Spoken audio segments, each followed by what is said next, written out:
Hi, boys and girls. It is Tuesday at about 12 o'clock. I am here in my kitchen. I am making bread this afternoon. And this is the recipe that I'm following. It is Italian bread. And one of the reasons that I'm making it is that Mr. Avolio loves Italian bread. And I've never made Italian bread before. I've made French bread and white bread, wheat bread, cinnamon bread, but never Italian bread. So I had to find a new recipe and I'm trying it out. But actually, I'm a little bit nervous because it doesn't seem to be looking like the kind of bread I'm used to making. Usually when you mix a loaf of bread up, the dough gets really smooth and it's not sticky. Let me show you what this bread looks like. So right now it's rising. And I might make you a little dizzy moving my camera here. But here we go. Whoops. There it is. And I'll show you how sticky it is. See how it like sticks to my finger and everything like that? It's a lot different. So I am really curious about how this bread is going to turn out. But right now I'm going to move this out of the way and cover this back up because when bread is rising, you need to keep it warm. So that's one of the ways that I keep it warm. I cover it up with a towel. So today, I have a story for you called The Baby Sister by Tomie DePaola. He is an awesome author and illustrator. He wrote all the words for this book and drew all the pictures. And this is a book about his life that he wrote. So it's a kind of autobiography. And there's another one called The Art Lesson that we read in school before. So this is the one called The Baby Sister.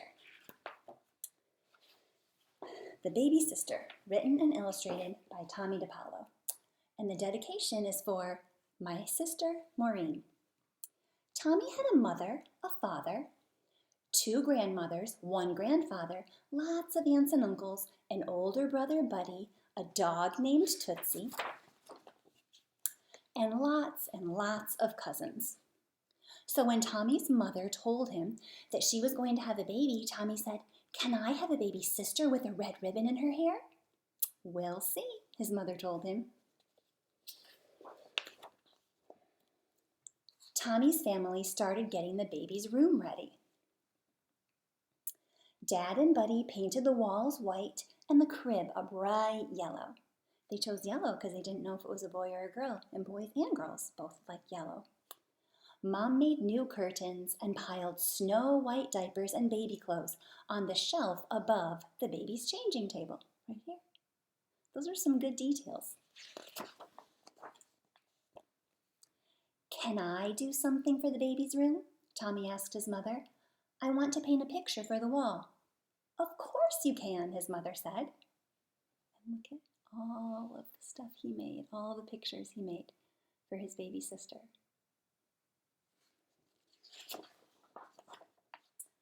Every night when Tomie said his prayers, he ended with, "Please, please send me a baby sister with a red ribbon in her hair."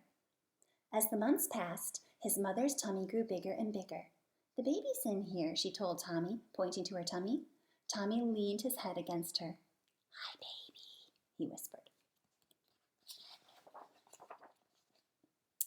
And when the baby began to move, his mother held Tommie's hand against her tummy. "Feel it?" she asked.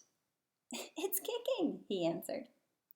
"Soon I'll be going to the hospital, and then we'll know if you have a brother or a sister," his mother told him. "While I'm there, Aunt Nell will come and take care of you." Tomie smiled. He loved his Aunt Nell. And there's a picture of him imagining his days with Aunt Nell while his mother's at the hospital. The next day, Tommie's Italian grandmother, Nana Fall River, came to visit from Fall River where she lived.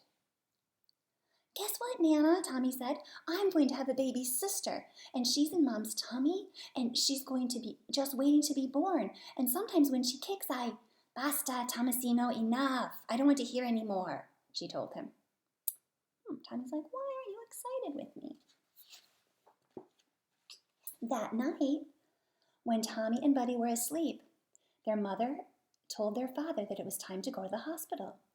Don't forget to wake Tomie up when you get home, Joe, and tell him if he has a new baby sister or a baby brother. I won't forget, Floss. I promise, Tomie's father said. As soon as he got home, early in the morning, Tomie's dad woke him up. You have a baby sister, Tomie. When can I see the baby? When can I see Mom? Are they coming home tomorrow? He was really excited. Slow down, Tomie, his dad told him. They have to stay in the hospital for a few days at least. That night, Tomie asked when Aunt Nell was coming. Well, his father answered, since Nana's here, Aunt Nell won't be coming. Tomie's face fell. That means he got really sad looking. If he couldn't have his mother, he wanted Aunt Nell. Mangia, mangia, eat, Tomasino. Your brother Buddy, he ate up all nice, Nana said. She was always telling him what to do. She didn't like Tootsie in the house, and she was always talking to his dad in Italian, so Tomie couldn't understand them. That would be frustrating, wouldn't it, if your mom wasn't there and you didn't know everything that was going on, and then things just seemed kind of off. Does that happen to you sometimes? The next day, Tomie asked his dad if he could go see his mom. I'm afraid not, his dad said. Chickenpox is going around and you haven't had it yet, so they can't let you in the hospital right now. The following day was even worse. Nana made him stay inside all afternoon just because it was raining a little. That night, he wouldn't eat his dinner or do his homework. Tomie missed his mom so much. He looks really sad in that bottom picture. On Friday, when school let out, Tomie heard a voice calling his name as he left the schoolyard. Tomie, Tomie, look up here! Up here! It was his mother, sitting at an open window in the hospital across the street. Mom, shouted Tomie. You have a beautiful baby sister, his mom called down. Now, you be a good boy and mind your Nana Fall River, and I'll be home before you know it, all right? I will, Mom, I will, Tomie shouted. You see Tomie right here? And there, oops, there's his mom. It's really hard with looking in the camera and figuring out which way I have to point my finger. When he got home, Nana was the only one there. Nana, Nana, I saw Mom up in the window. Nana hugged him. Let's be friends, Nana, he said, hugging her back. At dinner, Tomie ate every piece of spaghetti on his plate, and all the salad too.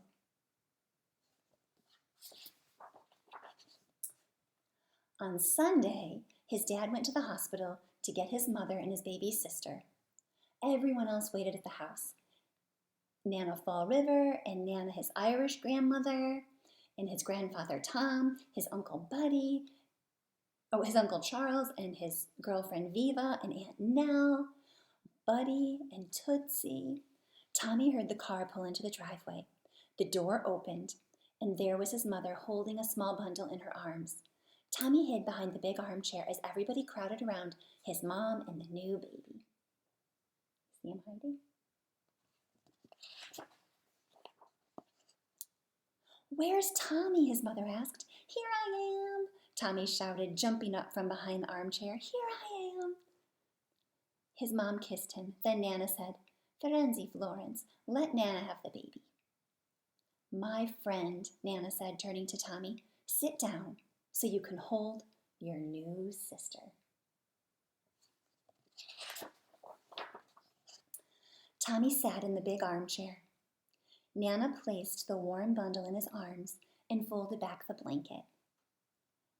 Tomie's baby sister Maureen, with a red ribbon in her hair, looked up at him.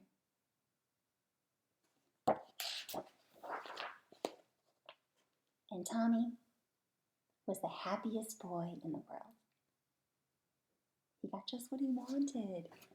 His mom tied that special red ribbon there just for him, I think.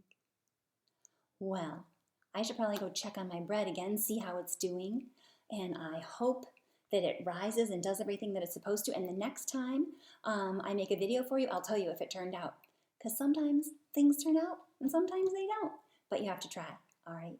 You have a great day, and know that I'm thinking about you. Bye.